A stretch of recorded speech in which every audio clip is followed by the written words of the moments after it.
Bismillahirrahmanirrahim. Assalamualaikum warahmatullahi wabarakatuh. Alhamdulillah rabbil alamin. Wala aqibatu lil muttaqin wala udwana illa 'alal zalimin. Asyhadu an la ilaha illallah wahdahu la syarika lah. Ilahul awwalin wal akhirin. Wa asyhadu anna Muhammadan 'abduhu wa rasuluhu as-sadiqul amin. Sallallahu alaihi wa ala alihi wa ashabihi wa tabi'in wa man tabi'ahum bi ihsanin ila yaumiddin. Qala Allah Ta'ala fi kitabihil karim wa huwa asdaqul qailin. Ya ayyuhalladzina amanu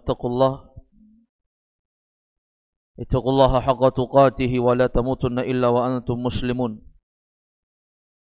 يا أيها الناس اتقوا ربكم الذي خلقكم من نفس واحدة وخلق منها زوجها وبث منهما رجالا كثيرا ونساء واتقوا الله الذي تساءلون به والأرحام إن الله كان عليكم رقيبا. وقال أيضا جل وعلا يا أيها الذين آمنوا اتقوا الله وقولوا قولا سديدا يصلح لكم أعمالكم ويغفر لكم ذنوبكم وما يطيع الله ورسوله فقد فاز فوزا عظيما. فإن أصدق الحديث كتاب الله وخير الهدى هدى محمد صلى الله عليه وسلم وشر الأمور محدثاتها فإن كل محدثة بدعة وكل بدعة ضلالة والضلالة أهلها في النار أعاذني الله وإياكم من النار. Ma'asyiral muslimin wal muslimat, al-ikhwah wal akhwat, a'azzakumullah. Kita lanjutkan pembahasan rutin kita, membahas kitab Manhajus Salikin di hari Sabtu malam Ahad. Dan insyaallah di malam ini kita akan membahas terkait dengan permasalahan seputar bab salat Jumat. Bab salat Jumat. Telah berlalu kepada kita bab salati ahlil a'dzar. Bab seputar orang-orang yang mereka dalam kondisi darurat, sehingga meringankan keadaan orang yang asalnya mereka tidak mendapat keringanan. Di malam ini kita masuk di halaman 108 dari buku cetakan Dar Ibnul Jauzi, buku Ad-Dalil ala Manhajis Salikin. Di halaman 108 Asy-Syaikh Abdurrahman bin Nasir As-Sa'di rahimahullah, beliau membawakan judul yang baru. Kata beliau, Babu Salatil Jumu'ati, bab terkait dengan permasalahan salat Jumat. Salat Jumat. Namun karena pembahasan ini agak panjang, kita membahas dengan dua pembagian. Di malam ini bagian yang pertama. Insyaallah di pembahasan berikutnya kita bahas bab salat Jumat bagian yang kedua. Terkait dengan masalah Jum'ah, ini bisa dibaca dengan dhammah mimnya, Jumu'ah, babu salatil Jumu'ah. Kalau Syekh Abdurrahman bin Nasir As-Sa'di di sini membacanya dengan dhammah, Jumu'ah, mimnya dhammah, Jumu'ah. Inilah yang datang dalam Al-Qur'an. Ya ayyuhalladzina amanu idza nudiya lis-salati min yaumil jumu'ati fas'au ila dzikrillahi wa dzarul bai'. Wahai orang beriman, apabila dikumandangkan azan, maka Allah mengatakan fas'au ila dzikrillah. Apabila dikumandangkan azan pada hari Jumat, bersegeralah kalian untuk berzikir kepada Allah. Wa dzarul bai', tinggalkan jual beli. Ini boleh dibaca dengan Jumu'ah, seperti nama surat di dalam Al-Quran, surah Al-Jumu'ah. Kemudian boleh juga dibaca dengan fathah mimnya, yaitu Jum'ah, Salatul Jum'ah, mimnya di fathah atau baris atas. Dan boleh juga mimnya disukun, seperti bahasa Indonesia ya, Jum'ah, Jum'ah, mimnya sukun. Tapi di dalam ayat Al-Quran tidak boleh membacanya dengan fathah, Jum'ah. Tidak boleh membacanya dengan sukun, Jum'ah.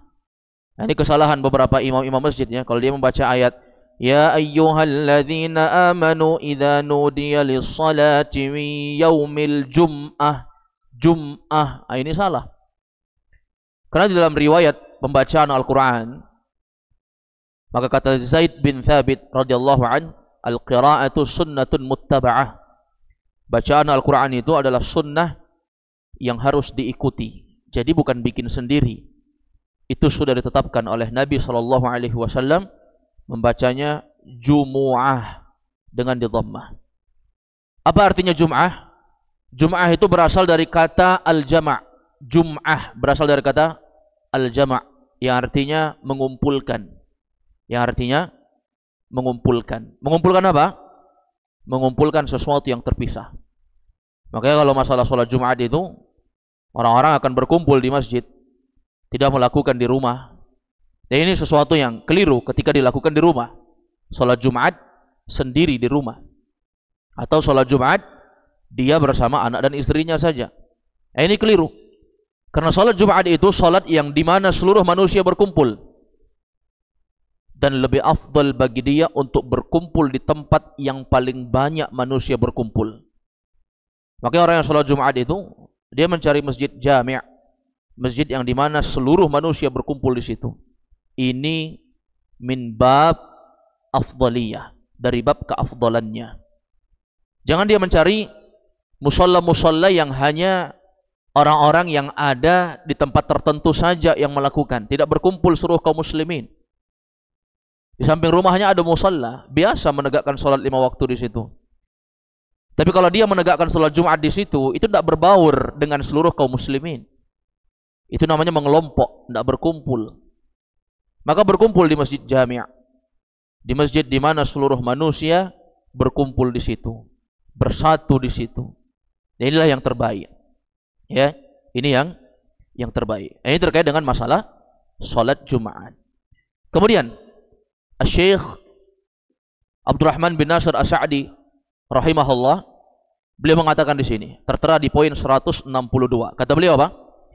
Kullu man lazimathul jama'atu lazimathul jum'atu idza kana mustawtinan bibina'in.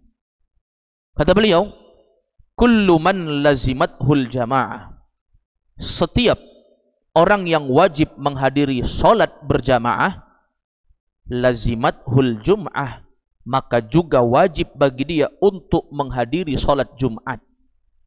Siapa saja yang wajib menghadiri sholat jamaah 5 waktu, maka wajib bagi dia untuk menghadiri sholat Jumat di masjid secara berjamaah.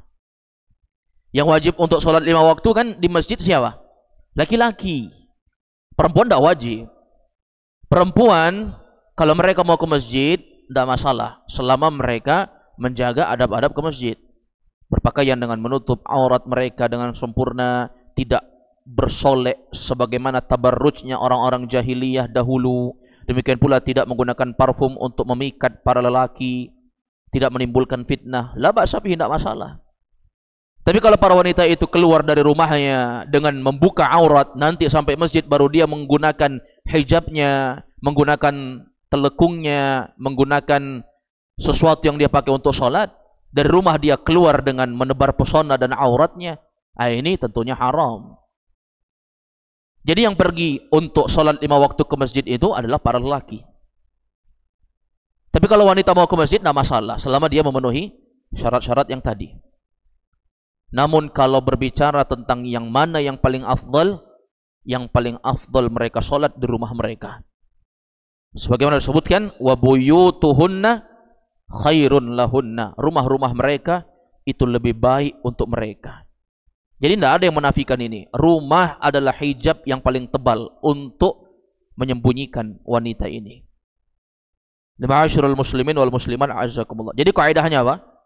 Setiap orang yang wajib menghadiri sholat berjamaah di masjid, maka juga dia wajib untuk menghadiri sholat Jumat. Kapan itu? Idza kana mustawtinan bibina. Syekh Abdurrahman bin Nasir As-Sa'di rahimahullah mengatakan, itu apabila dia telah menetap pada satu bangunan, dia punya tempat tinggal, atau bagi sebagian ulama mengatakan dia bermukim bukan musafir. Kalau dia orang yang wajib sholat 5 waktu ke masjid, kemudian dia harus sholat Jumat, tapi dalam satu kondisi dia sedang musafir. Dia tidak berada pada satu bangunan yang pada asalnya dia tinggal di situ. Maka tidak ada kewajiban Jumat bagi dia. Tidak ada kewajiban Jumat bagi dia. Tegak hukum rukhsah keringanan untuk dia. Tegak rukhsah keringanan. Artinya apa? Yang asalnya dia wajib Jumat karena dia wajib sholat 5 waktu di masjid, maka pada saat bermusafir, maka dia dalam keadaan mendapatkan rukhsah keringanan dari Allah Subhanahu wa taala. Pertanyaannya, apakah boleh bagi dia untuk tetap menghadiri sholat Jumat? Boleh. Tapi berbicara tentang masalah yang mana lebih afdal, maka yang lebih afdal adalah dia mengambil rukhsah keringanan. Maka ada kewajiban. Bapak-bapak di sini di masjid yang pergi misalnya musafir, mungkin mau pergi ke Pulau Jawa, mungkin Jawa Timur yang dekat dari sini, ke Surabaya misalnya, naik kapal. Kebetulan dia berangkat bertepatan dengan hari Jumat, dan di situ dia ingin melaksanakan sholat Jumat di musola kapal misalnya. Maka ini sesuatu yang tidak dibenarkan. Dia tidak boleh untuk apa? Untuk melaksanakan sholat Jumat dalam keadaan dia bermusafir di situ. Apalagi itu masjid yang memang bukan hanya digunakan untuk dia. Mungkin hanya kelompoknya saja.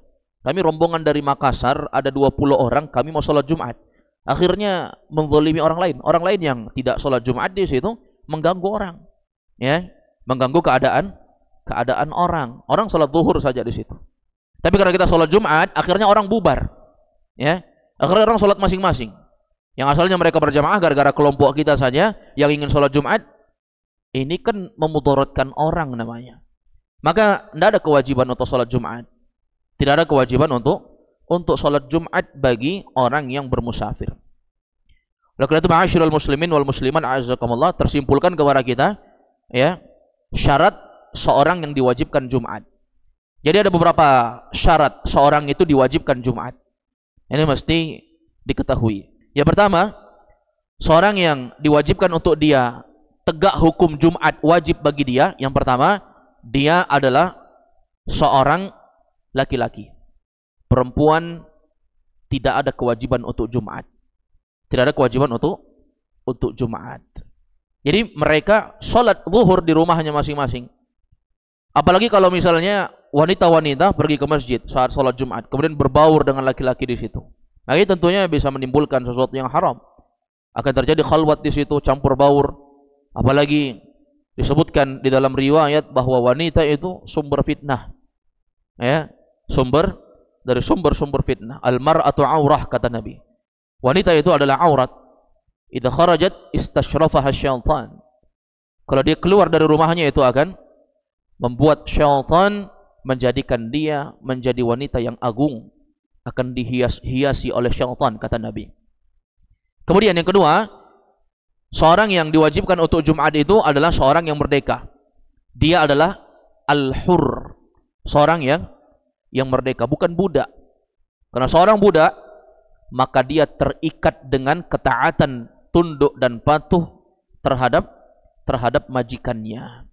Kecuali memang majikannya itu memerintahkan dia untuk ikut sholat Jumat, atau minimal majikannya itu mengizinkan dia baru.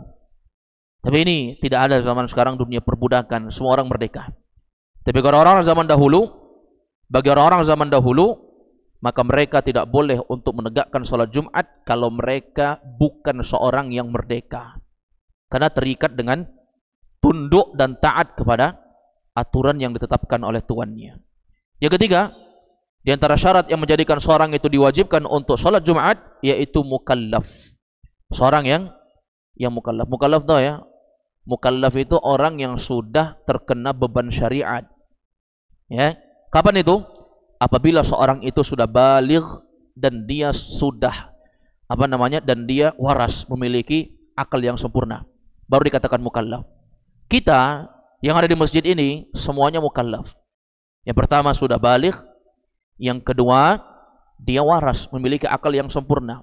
Adapun orang yang belum baligh, maka tidak ada beban untuk dia ke masjid.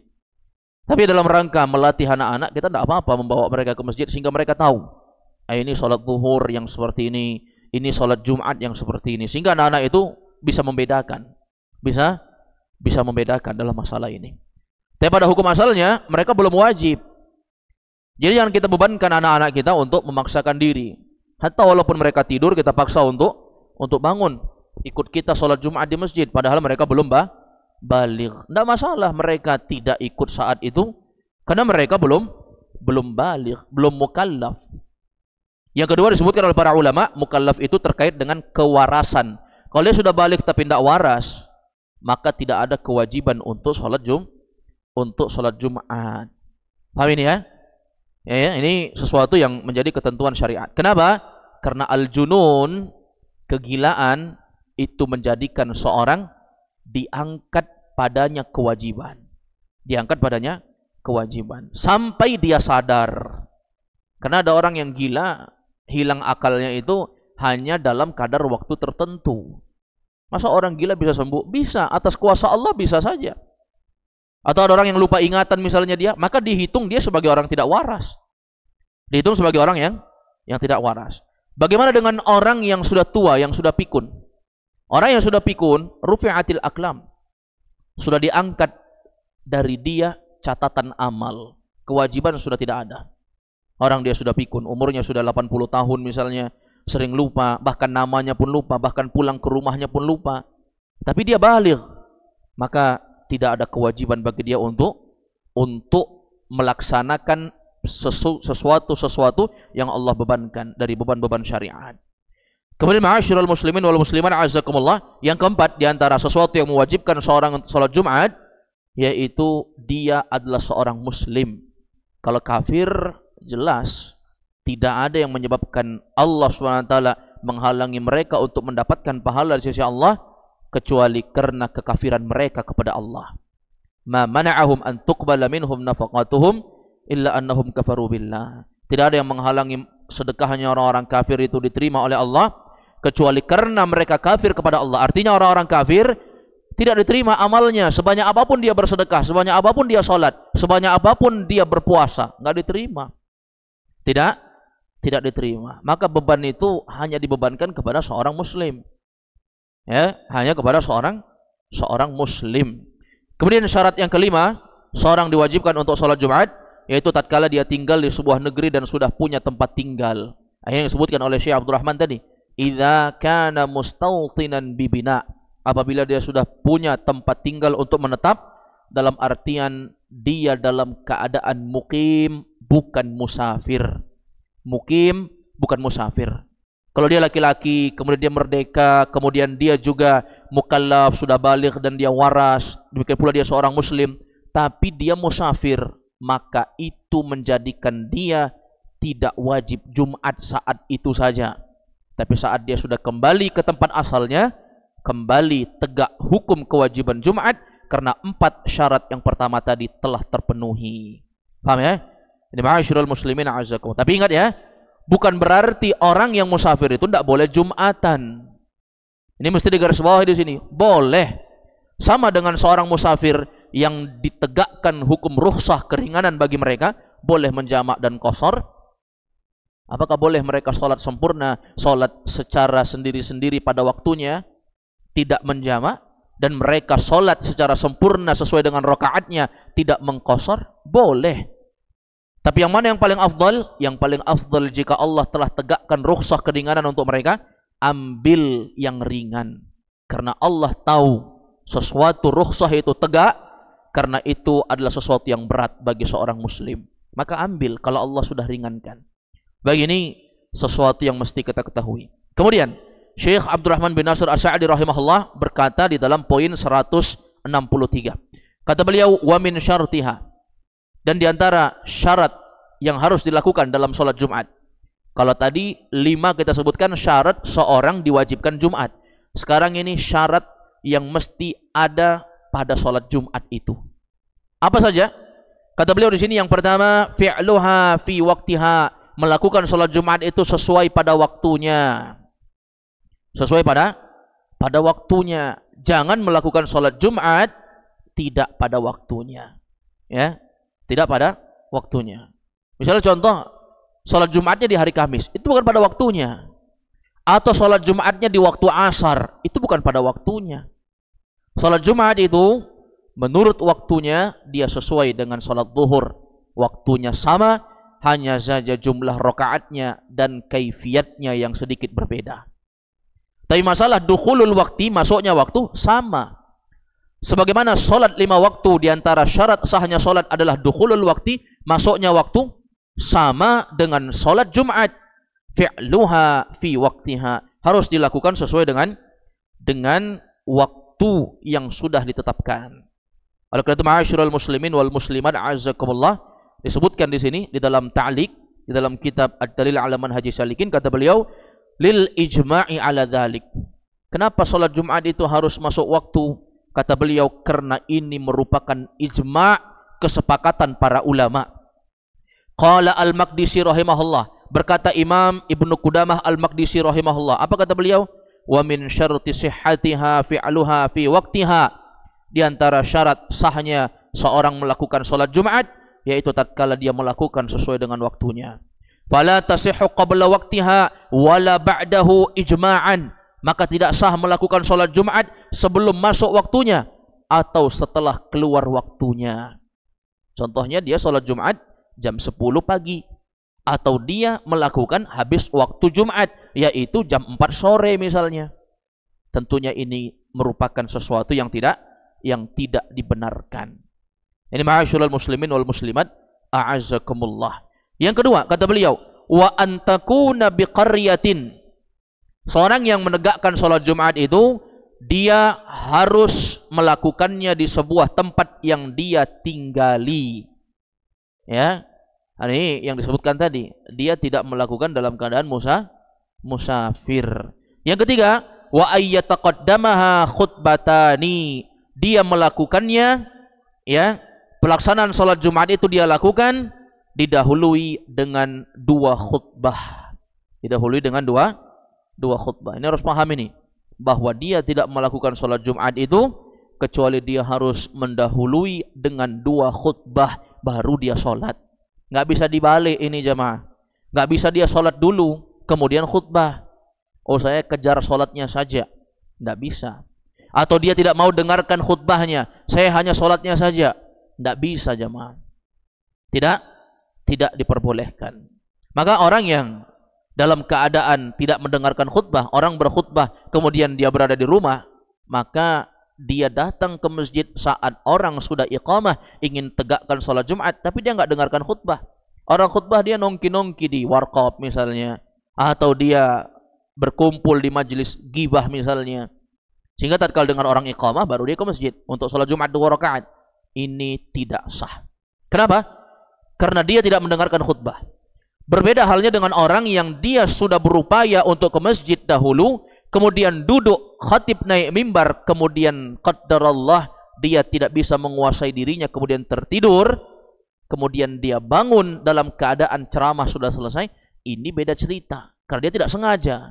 Dia melakukannya dalam keadaan tidak sengaja, maka tidak masalah yang seperti ini. Tidak dipermasalahkan oleh para ulama. Ya, menurut pendapat yang paling kuat di tengah-tengah para ulama. Jadi orang yang sholat Jumat itu dia harus mendahului dengan mendengarkan 2 khutbah yang disampaikan oleh khatib. Apa yang dimaksud dengan 2 khutbah? Khutbah pertama, tatkala khatib berceramah. Tatkala dia naik di atas mimbar, dia mengucapkan Assalamualaikum warahmatullahi wabarakatuh. Kemudian muadzin adzan, Allahu akbar, Allahu akbar, Allahu akbar, Allahu akbar, dan seterusnya. Sampai la ilaha illallah. Setelah itu dia membaca doa, Allahumma rabb hadhihi ad-da'wati tammah wa shalatil qa'imah ati Muhammadan al-wasilata wal fadilah wa ba'athu maqama mahmudah alladhi wa'adta. Setelah itu tegak dia. Langsung dia berceramah, innal hamdalillah nahmaduhu wa nasta'inuhu wa nastaghfiruh, dan seterusnya. Setelah itu dia menutup khutbahnya dan duduk. Misalnya dia menutup khutbahnya, aqulu qawli hadza wa astaghfirullah li wa lakum wa lisairil muslimina min kulli dzamb fastaghfiruh innahu huwal ghafurur rahim. Duduk dia. Walaupun cara menutup itu banyak ya, tidak mesti dengan itu. Karena itu bukan syarat sahnya khutbah. Aqulu qawli hadza, kalau nggak ada itunya nggak sah. Enggak. Boleh dia langsung duduk saja boleh. Yang penting dia duduk. Duduk apa yang dibaca? Duduk, tidak ada yang dibaca, tidak ada yang diamalkan, tidak ada doa-doa khusus, tidak ada satupun amalan khusus di situ.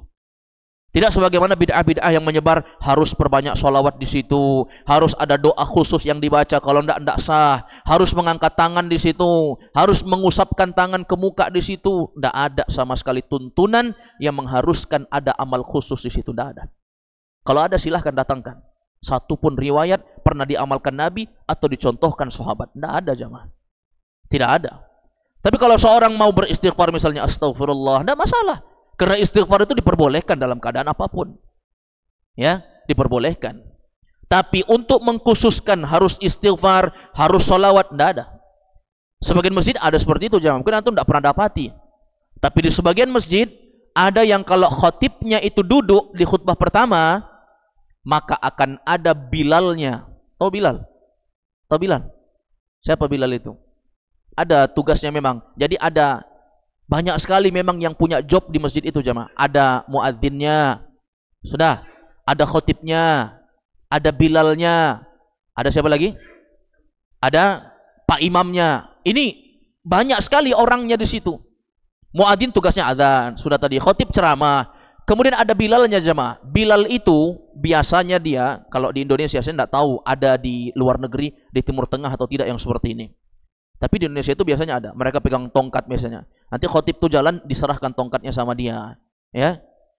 Ini kalau yang biasa ceramah keluar, maksudnya bukan ceramah di masjid ini saja ya, dia pindah-pindah dia akan dapati itu. Kemudian saat dia duduk di khutbah kedua, nanti Bilalnya akan sholawat. Ya. Begitu duduk dia, aqulu qauli hadza wa astaghfirullah li wa lakum wa lisairil muslimina min kulli dzamb fastaghfiru innahu huwal ghafurur rahim. Duduk khotibnya. Begitu khotibnya duduk, maka Bilalnya akan berteriak. Tidak pakai mic ya, tapi dia mengeluarkan suara yang keras, berteriak untuk mengajak seluruh kaum muslimin bersalawat. Allahumma salli wa sallim alaih. Dia mengucapkan seperti itu. Atau dia mengajak dengan kalimat yang lain, mengajak orang salawat, sehingga semua jamaah gemuruh teriak Allahumma salli wa sallim alaih, atau mengucapkan sallallahu ala Muhammad. Ini amalan yang dikhususkan jamaah bagi sebagian orang butuh dalil. Butuh dalil tertentu. Mana dalilnya yang mensyariatkan ada kekhususan solawat di situ? Apakah pernah diamalkan Nabi? Apakah pernah diamalkan sahabat? Kalau tidak usah. Sudah banyak amal yang disyariatkan. Tidak usah kita buat amal-amal yang baru. Jangan pernah merasa bahwa kita lebih baik dari para sahabat. Jangan merasa ini kan baik, masa solawat saja dilarang. Nah ini sangat betul-betul ekstrim sekali dakwah kalian. Masa ibadah sholawat dilarang? Bukannya ibadah sholawat itu di hari Jumat terlebih lagi akan dilipat gandakan. Man shalla alayya wahida sallallahu alaihi asyara, kata dia. Siapa yang sholawat satu kali, Allah akan balas dengan pujian sebanyak 10 kali. Dalilnya benar, tapi penetapannya salah jamaah. Ya, dari mana dia beranggapan seperti ini? Ya, jadi jangan merasa semua yang kita lakukan menurut kita baik menurut syariat. Belum tentu. Ya. Kalau andai kata baik, kenapa enggak dibikin sholat Jumat itu 10 rakaat saja supaya lebih baik? Masa 2? Jamaahnya semua anak muda, bikin 10. Kan baik, masa dilarang? Masalahnya kaifiat sholat dan ibadah-ibadah itu harus mencontoh. Bukan suka-suka kita yang mana baik, itu menurut kita baik berarti baik, berasal enggak boleh. Jadi bukan kita katakan tidak boleh, tapi kita katakan bahwa pengkhususan harus seperti itu mana? Bukankah Allah mengatakan laukana khairan lasabaquna ilaih dalam Al-Quran? Kalau itu baik, kenapa para sahabat dulu enggak melakukan? Kalau itu baik, justru orang dahulu sudah lebih dahulu pasti melakukan itu dibandingkan kita. Karena semangat kita ini lemah jamaah dibandingkan semangat para sahabat yang dulu. Jadi ma'asyiral muslimin wal muslimat a'azzakumullah. Jadi setelah dia duduk, tidak ada amal khusus tadi sudah kita sebutkan, kemudian dia naik lagi berdiri. Dia berdiri lagi untuk memberikan khutbah yang kedua. Tapi biasanya Rasulullah itu menyampaikan nasihat. Tapi kalau kita di Indonesia sudah terlalu panjang itu. Biasanya mereka mengisi dengan apa? Dengan doa. Dengan doa, mendoakan kaum muslimin. Allahumma gfir lil muslimina wal muslimat misalnya. Wal mu'minina wal mu'minat al ahya'i minhum wal amwat. Innaka sami'un qaribun mujibu da'wat ya qadiyal hajat. Walaupun tidak mesti doa itu ya. Tapi ada saja pengurus masjid itu kalau enggak berdoa khotibnya dengan doa yang biasa, dia anggap enggak sah. Ini kan lucu namanya. Menurut dia sholat Jumat itu harus sesuai dengan perkara yang biasa dia dengar. Kalau nggak ada doa Allahumma gfir lil muslimin wal muslimat, nanti habis sholat teriak dia, jamaah sholat kita Jumat kita nggak sah, udah kita sholat zuhur aja. Ini kejadian ada yang seperti ini. Lucu jamaah. Pernah ada khotib itu dikomentari dalam masalah sholat Jumat. Dia katakan apa? Habis khotibnya itu ceramah 2 kali, udah 2 khutbah. Habis itu dia bilang, ketua masjidnya, dia bilang, jamaah, ceramah Jumat yang kita dengar siang ini tidak sah karena khotibnya tidak ada wasiat takwa, kata dia. Sementara dalam mazhab Syafi'i kita dianjurkan untuk wasiat takwa, khususnya dalam khutbah Jumat yang kedua, khutbah kedua, kata dia. Padahal khotibnya itu sudah teriak-teriak membaca 3 khutbah atau 3 wasiat takwa. Ya ayyuhalladzina amanu taqullaha haqqa tuqatih wa la tamutunna illa wa antum muslimun. 1. Ya ayyuhan nasu taqu rabbakumul ladzi khalaqakum min nafsin wahidah. Ya, wa khalaqa minha zawjaha wa batha minhuma rijalan katsiran wa nisaa wa taqullaha alladzi tasaaluna bihi wal arham innallaha kana 'alaikum raqiba. 2. Baca lagi, ya ayyuhalladzina amanu taqullaha wa qulu qawlan sadida yuslih lakum a'malakum wa yaghfir lakum dzunubakum wa may yuti'illaha wa rasulahu faqad faza fawzan 'azima. Kata dia itu bukan wasiat takwa. Benar, memang bukan kalau Anda tidak tahu bahasa Arab. Kalau Anda tidak ngerti Quran. Makanya penting baca Quran. Menurut sebagian manusia zaman sekarang yang jahil tapi merasa pintar, wasiat takwa yang harus itu adalah kalimat usikum wa nafsi bitaqwallahi azza wa jal faqad fazal muttaqun. Kalau nggak ada itu aja berarti nggak ada wasiat takwanya. Ini terlalu hebat menghukumi jamaah. Itulah pentingnya belajar ilmu agama. Itu pun tak tahu dia artinya. Apa bedeng artinya itu?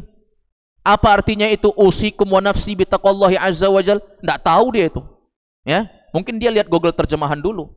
Atau dia ketik dulu terjemahan atau nanya sama ustadznya. Pusing dia kalau ditanya apa artinya. Enggak tahu dia artinya.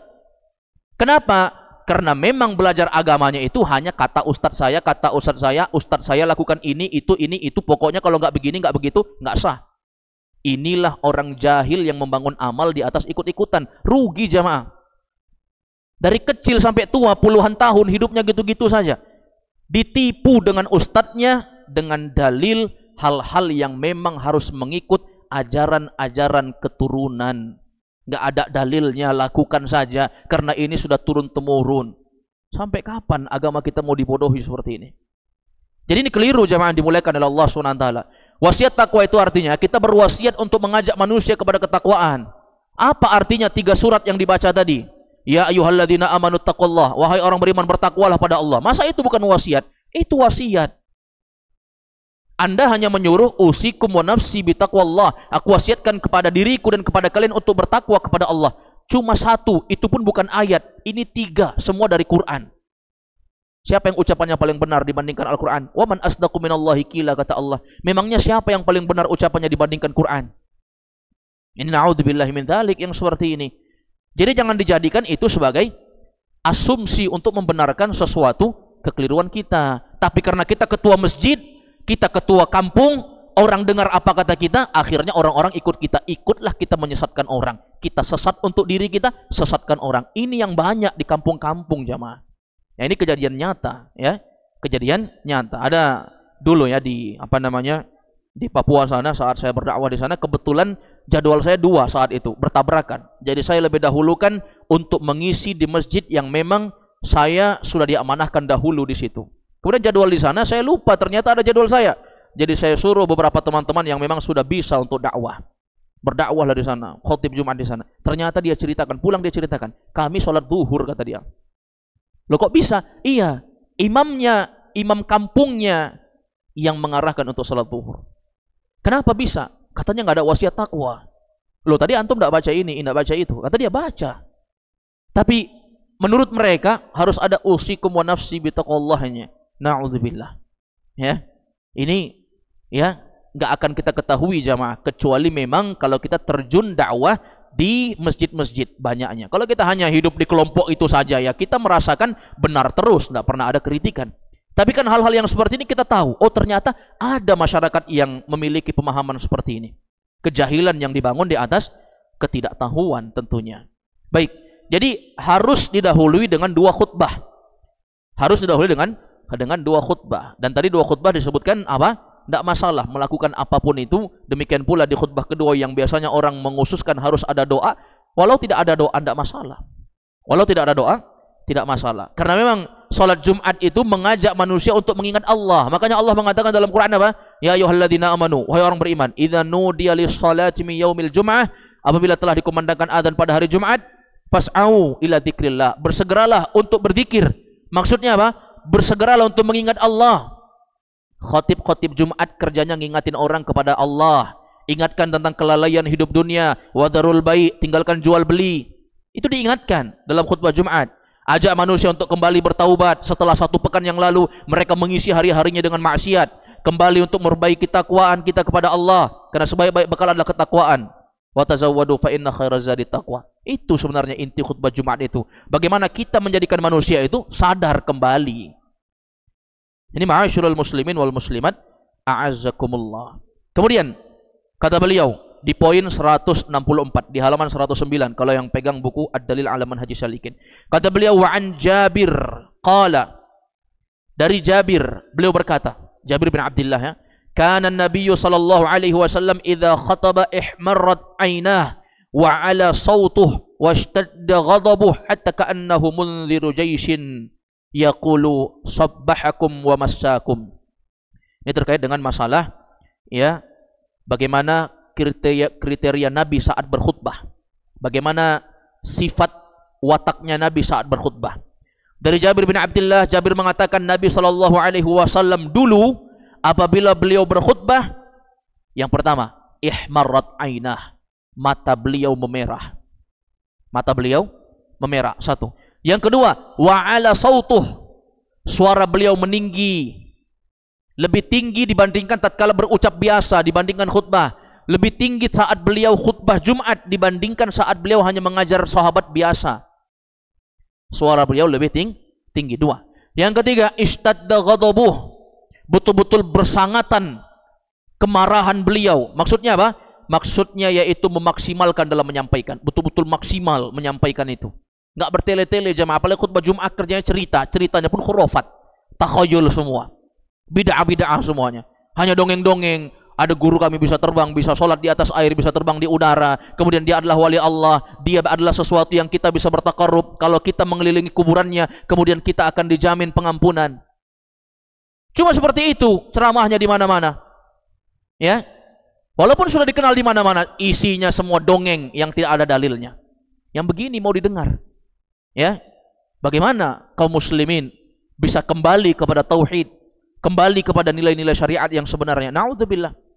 Adapun Rasulullah ishtadda ghadabuh, betul-betul serius, betul-betul maksimal kalau khutbah Jumat. Maka kita cut jemaah khotib-khotib yang isinya ndak ada berisi kalau berceramah, ndak ada mengucapkan dalil. Semua yang dia ucap dari awal sampai akhir semuanya hanya khurafat, cerita dongeng ndak berdalil. Cut semuanya. Cari khotib-khotib berkualitas. Karena khotib Jumat itu adalah sarana yang paling penting untuk menyadarkan kaum muslimin.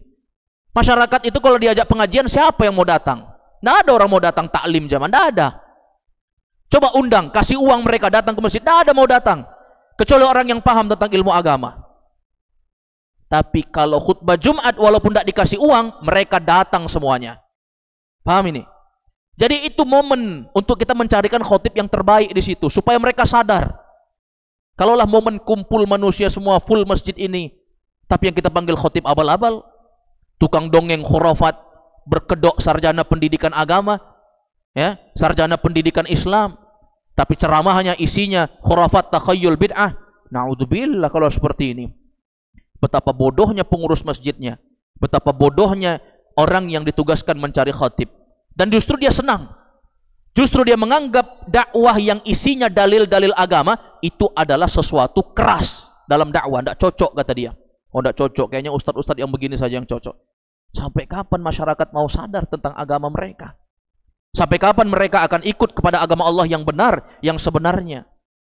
Jadi memang khutbah Jumat itu adalah momen terakhir yang dimanfaatkan oleh sang khatib atau pengurus masjid yang mencarikan khatib untuk mendakwahkan manusia.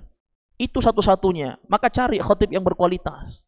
Ya, tak mesti memandang harus ada titel yang tersemat di belakang namanya baru kami akan panggil. Kalau tidak ada titelnya, kami tidak akan panggil.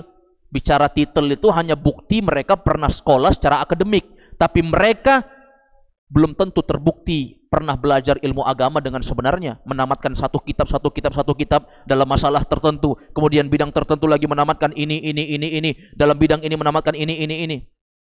Langka manusia yang seperti itu jamaah zaman sekarang. Silakan dihusut khotib-khotib yang bertebaran setiap Jumat itu. Mereka tak tahu. Jangankan disuruh baca Arab gundul yang tidak ada harokatnya, Arab gondrong yang full harokat saja, belum tentu mereka bisa membaca itu. Kadang sebagian mereka tidak membacakan dalil karena tidak hafal. Apalagi kalau mau disuruh terjemahkan, tidak akan bisa jamaah. Ya itu banyak sekali. Maka yang seperti ini harus betul-betul dibenahi. Adapun Nabi istadda ghadabuh, betul-betul berisi khutbahnya. Hatta ka'annahu mundhiru jaisin. Sampai-sampai kata Jabir bin Abdullah, kalau Nabi berceramah seperti beliau sedang memimpin pasukan perang. Orang mimpin pasukan perang itu tidak ada lembek-lembek jemaah. Tidak ada ceramahnya mendayu-dayu. Tidak ada. Siapa yang mau dengar? Mimpin pasukan perang itu luar biasa memang, betul-betul semangat yang luar biasa. Yaqul, saat berkhutbah Nabi kata Jabir mengatakan, "Sabbahakum wa massakum." Wahai para jamaah, kalian sedang diserang di pagi hari, kalian sedang diserang di sore hari. Berarti apa? Kalau dikatakan kalian sedang diserang, berarti apa? Menunjukkan semangatnya beliau. Lihat beberapa sifat Nabi. Ihmarrat ainah, mata beliau memerah. Wa ala sautuh, suaranya meninggi. Washtadda ghadabuh, kemarahan beliau, emosi beliau tinggi saat itu. Betul-betul maksimal dalam menyampaikan.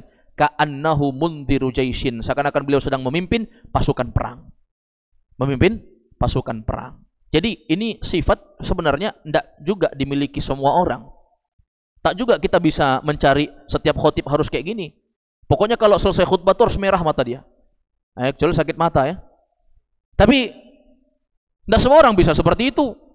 Ada orang yang memang gaya sifatnya lembut jamaah. Nggak apa-apa. Yang lembut tuh bukan nggak boleh ceramah, tapi lembut berisi. Jangan udah lembut jamaah pun ngantuk semua satu masjid tidur. Begitu komat nggak ada yang berdiri, tidur semua. Ada juga masjid nggak ada yang komat, tidur semua. Tukang adhannya, tukang ikomatnya pun tidur. Kenapa? Terlalu lembut, isinya pun cerita dongeng. Ya, untung tidak dongeng si kancil mencuri timun dia bahas di situ. Tapi ada juga jamaah. Ada yang ceramah karena jurusannya jurusan fisika, ceramahnya masalah fisika, bukan masalah agama. Keluar dari ketentuan khutbah Jumat yang seperti ini. Ya, jadi sifat-sifat yang dimiliki Nabi ini, memerah matanya, tinggi suaranya, maksimal dalam menyampaikan seperti memimpin pasukan perang. Ini bukan keharusan. Setiap orang mengkondisikan sesuai dengan kondisinya masing-masing. Gak usah memaksakan. Kalau gitu saya nggak usah dakwah karena saya nggak bisa merah mata saya kalau ceramah. Ya, kalau berbicara merah pun semua orang belum tentu bisa. Ya, tapi kita harus berisi jamaah. Makanya sebelum Jumatan itu persiapan. Jangan tidak persiapan. Ya, persiapan betul-betul serius. Dalil-dalilnya jangan sampai salah sebut, jangan sampai salah mengartikan, jangan sampai salah memberikan dalil. Kan bahaya nanti kalau masalah seperti ini. Kemudian kata beliau, wa yaqulu amma ba'd. Setelah itu Nabi SAW berkhutbah. Ini ya, di antara khutbah Nabi itu beliau mengatakan amma ba'd, sebagaimana disebutkan dalam riwayat Muslim. Adapun setelah itu amma ba'd ini namanya faslul khitab, pemisah satu ucapan dengan ucapan yang lain. Nabi mengatakan apa? Fa inna khairal hadithi kitabullah. Sesungguhnya sebaik-baik ucapan Allah, wa khairal hadi hadiyu Muhammad. Sebaik-baik petunjuk Allah petunjuk Muhammad. Wa syarrul umuri muhdatsatuha. Seburuk-buruk perkara dalam agama adalah perkara yang dibuat-buat, diada-adakan. Wa kullu bid'atin dhalalah. Setiap kesesatan tempatnya di neraka. Nabi kalau ceramah pasti ada itunya. Pasti ada fa inna kullu bid'atin dhalalah. Setiap yang sesat tempatnya di neraka, pasti ada. Karena itu namanya khutbatul hajah dari Nabi SAW. Hadis riwayat Muslim. Zaman sekarang kalau kita dengar khotib ada yang ujungnya fa inna kulla bid'atin dhalalah, oh ini Wahabi nih, nggak usah dengar. Oh ini halal darah kaum muslimin. Berarti Nabi Wahabi, bosnya Wahabi. Bosnya yang paling pertama siapa? Nabi. Ada juga yang berasumsi seperti ini. Kenapa? Sudah terlalu banyak nonton YouTube jamaah. Akhirnya nonton ceramah-ceramah orang yang memfitnah dakwah sunnah itu dengan fitnah Wahabiyah, ya. Kalau dakwah Wahabi itu ciri-cirinya ada fa inna kullam muhdatsatin bid'ah wa kullu bid'atin dhalalah wa kullu dhalalatin finnar. Kalau ada yang begini-begini biasanya mengkafirkan orang kata dia. Biasanya membid'ah-bid'ahkan orang. Siapa yang mengkafirkan orang? Kalau bukan Allah dan Rasulnya mengkafirkan, siapa yang berani? Kalau bukan Nabi yang mengatakan itu bid'ah, siapa yang berani? Masa orang sami Allahu liman hamidah gosok-gosok muka, katanya kalau nggak gosok-gosok nggak sah, kemudian dikatakan bid'ah. Wah, ini bahaya ini, membidah-bidahkan orang. Kalau nggak diajarkan Nabi, apalagi kita bilang? Nabi mengatakan fa'in wa syarrul umuri muhdatsatuha. Seburuk-buruk keadaan sesuatu adalah perkara yang diada-adakan. Ya kan? Masa kita biarkan orang membuat-buat amal baru yang penting baik, kata dia. Dolan dosa urusi orang yang penting baik. Kami mau merayakan ini yang penting baik. Kami melakukan ini yang penting baik. Masa kita tidak ingatkan? Kalau tidak ingatkan, siapa yang mengingatkan? Memberikan peringatan itu bukan sesuatu untuk menjatuhkan. Ini harus dipahami yang seperti ini. Memberikan peringatan itu sesuatu bentuk cinta. Kalau kita nggak cinta, ngapain kita ingatkan? Istri antum salah, istri bapak salah, kemudian dibiarkan, tandanya nggak sayang. Kalau sayang diingatkan, itu salah. Ajarkan yang benar. Orang zaman sekarang yang masalahnya itu kalau dikasih tahu baper. Ini masih muda, sudah berani melawan sama orang tua. Baru belajar agama setahun 2 tahun, kita yang puluhan tahun. Iya, setahun 2 tahun tapi belajar Al-Quran dan hadis. Daripada Anda 10 tahun cuma ikut kata ustadz, nggak pandai baca Al-Quran sampai tua. Kan lucu. Dia mau meninggikan dirinya kepada orang-orang yang bersimpuh duduk lama di hadapan para ulama. Na'udzubillahi min dzalik. Jadi Nabi selalu ada itunya. Wa fi lafdhin lahu kanat khutbatun Nabi sallallahu alaihi wasallam yaumal jum'ah yahmadullah wa yuthni alaihi thumma yaqulu ala isri dzalik wa qad ala sautuh.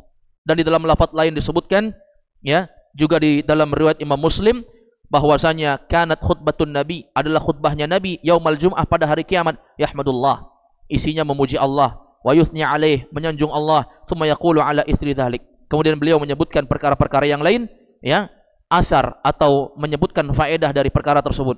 Wa qad ala sautuh, suara Nabi SAW meninggi. Wa fi riwayatin lahu, dan dalam riwayat lain, ya, may yahdillah fala mudhillalah. Nabi mengatakan man yahdillah, siapa yang Allah berikan petunjuk, fala mudhillalah, tidak ada yang bisa menyesatkannya. Wa may yudlil fala hadiyalah, siapa yang Allah sesatkan tidak ada yang bisa memberikan petunjuk. Wa qala wa inna tula salatir rajul wa qisara khutbatihi ma'innatun min fiqhihi rawahu Muslim. Kemudian terakhir kata Nabi SAW, fa inna tula salatir rajul, sesungguhnya panjangnya solatnya seorang laki-laki, wa qisara khutbatihi, dan pendeknya ringkasnya khutbahnya, itu adalah bentuk ma'innatun min fiqhihi, tanda dari kefakihannya. Ini poin terakhir ini yang banyak jadi masalah zaman sekarang. Nabi mengatakan sesungguhnya panjangnya solat seorang imam saat mengimami jamaah solat Jumat, dan dia meringkas khutbahnya, solatnya lebih panjang, kemudian ceramahnya ringkas, maka itu adalah bentuk kefakihan dia, pemahaman sempurna dia tentang urusan ilmu agamanya. Bukan berarti nggak boleh ya, kalau ada khotib yang ceramahnya lebih panjang, solatnya pendek, nggak masalah. Tapi kalau kita meniru Nabi, bahwa Nabi SAW ceramahnya ringkas, singkat tapi padat, mengena, membuat orang sadar, dan solatnya panjang. Bagaimana caranya solatnya panjang? Nabi SAW kadang membaca rakaat pertama surah Al-Jumu'ah, rakaat kedua Al-Munafikun. Kita baca, imamnya baca Sabbihis pertama, kedua Al-Ghasyiyah aja udah gelisah, ya. Tapi itulah yang dilakukan Nabi SAW. Jadi bukan berarti tidak boleh ya.